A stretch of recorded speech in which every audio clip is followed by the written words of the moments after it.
Et oui, car à chaque fois que vous écrivez un mail, que vous regardez ce journal sur votre ordinateur ou votre téléphone portable ou que vous postez des photos sur les réseaux sociaux, eh bien sachez qu'au bout du bout, cela a un impact sur l'environnement et sur notre planète. Et pour mieux comprendre cette face cachée de notre vie connectée, en plateau avec nous, Alice Durand, bonsoir. Vous venez de sortir un ras de données, l'impact du numérique sur l'environnement. C'est sorti aux éditions de Lachaud. C'est un livre qui parle donc de l'impact environnemental des nouvelles technologies sur la planète. Ce n'est pas un livre contre les nouvelles technologies, mais sur la conséquence de leur utilisation à outrance. On peut le résumer comme ça. Voilà, on a souvent tendance à ne pas voir le côté matériel des nouvelles technologies. Et on voit beaucoup d'écrans plats, des éléments, des appareils qui nous paraissent immatériels, alors qu'au contraire, le numérique, c'est bien matériel. Il a des conséquences. Le numérique, c'est des ressources minérales qu'on exploite, des ressources des métaux, donc des ressources minérales, des ressources fossiles également, et un impact sur le changement climatique. Pour donner un chiffre, en France, 2,5% des gaz à effet de serre sont émis par le secteur du numérique. Et au niveau mondial, c'est 3,7%. C'est pas du tout négligeable. Oui, c'est assez effectivement important comme chiffre. Important, mais le numérique a une place primordiale aujourd'hui, voire centrale dans la vie de beaucoup d'entre nous. J'ai envie de dire, ces chiffres, ils sont presque à modérer par rapport à cette explosion du numérique de ces dernières années. Ce qui se passe, c'est que c'est exponentiel en fait. Voilà, ça grandit d'année après année. Voilà, exactement. D'année en année, on a un triplement des données tous les 3 ans.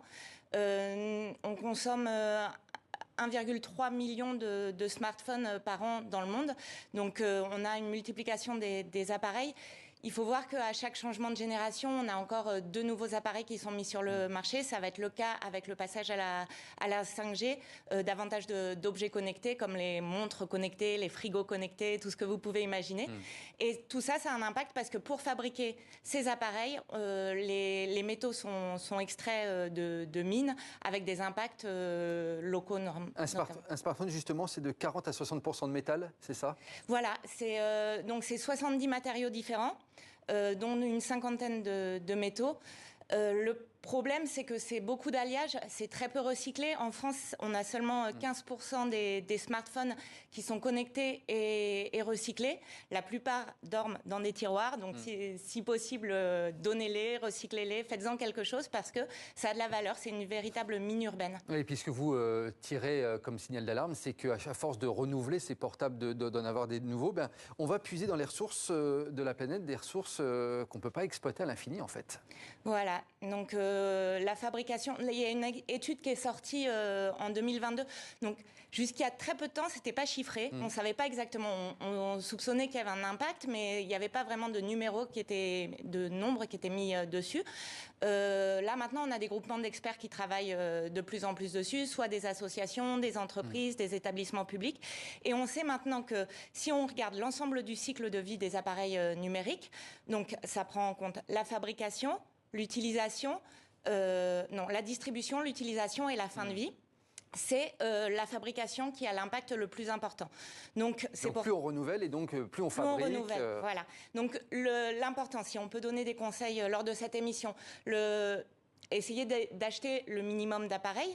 Si vous avez déjà des fonctions, si vous pouvez déjà prendre des photos avec votre smartphone. C'est pas nécessaire d'acheter un appareil photo numérique en plus. Ensuite, une fois que vous avez acheté votre appareil, faites-le durer le plus longtemps possible. Donc vous pouvez choisir des appareils avec des garanties de 5 ans plutôt que de 2 ans. Vous pouvez aussi, lors de l'achat, choisir des appareils avec un indice de réparabilité plus grand. En fait, c'est un indice qui a été mis en place récemment. En 2021, il est obligatoire sur les smartphones et les ordinateurs portables. Donc c'est des éléments qu'on peut prendre en compte lors de l'achat. J'entends bien Alice Durand, mais j'ai envie de vous dire, on est tous consommateurs de smartphones. Est-ce qu'il y a une prise de conscience de la part des distributeurs, des fabricants qui ont mis un peu l'obsolescence programmée de ces appareils un peu au cœur de leur business?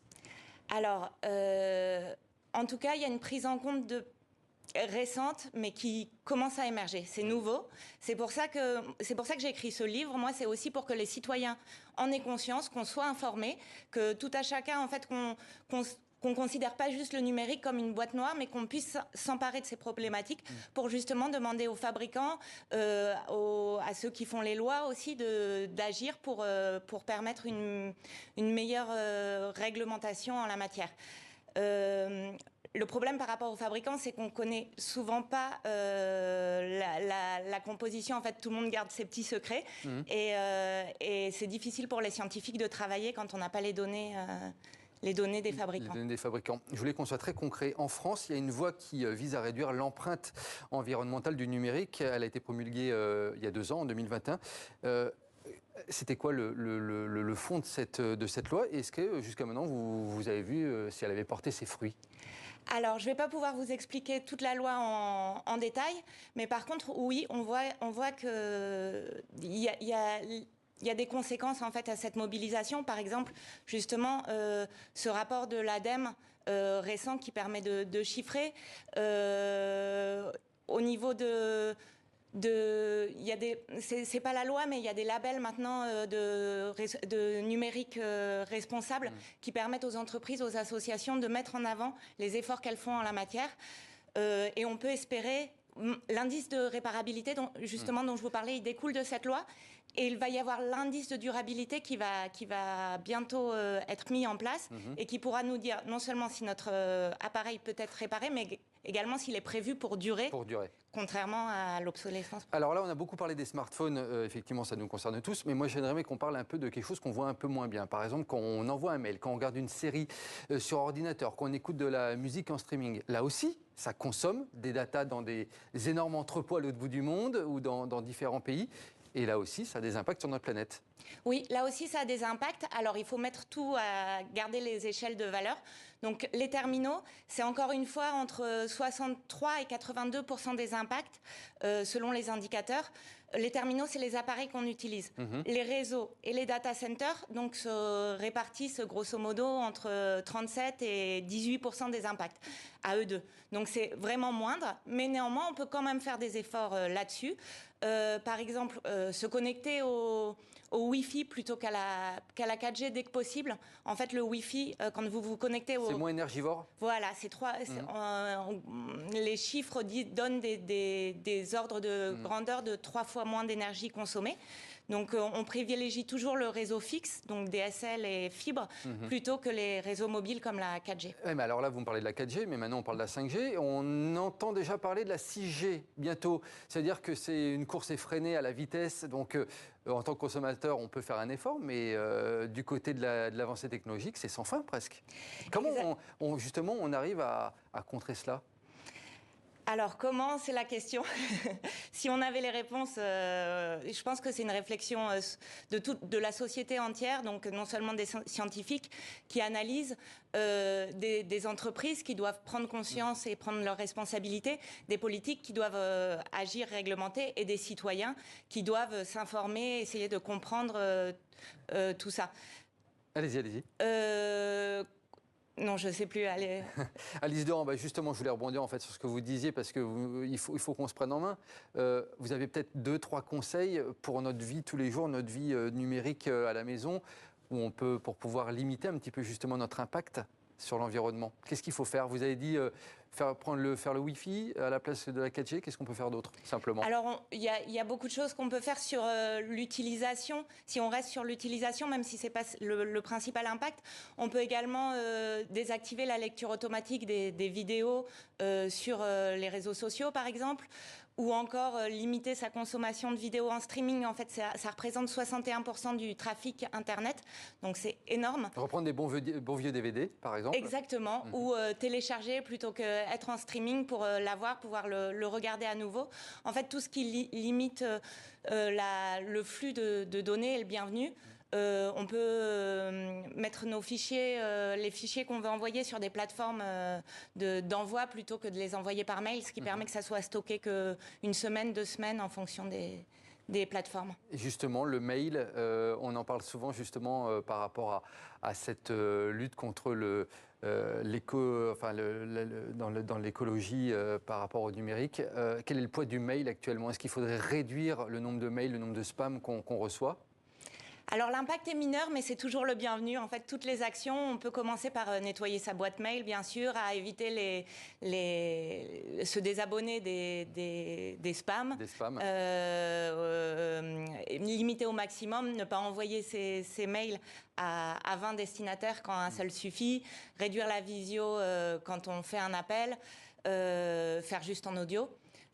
Tout ça, c'est des conseils qui sont les bienvenus, mais encore une fois, c'est la fabrication des appareils qui est le prépondérant.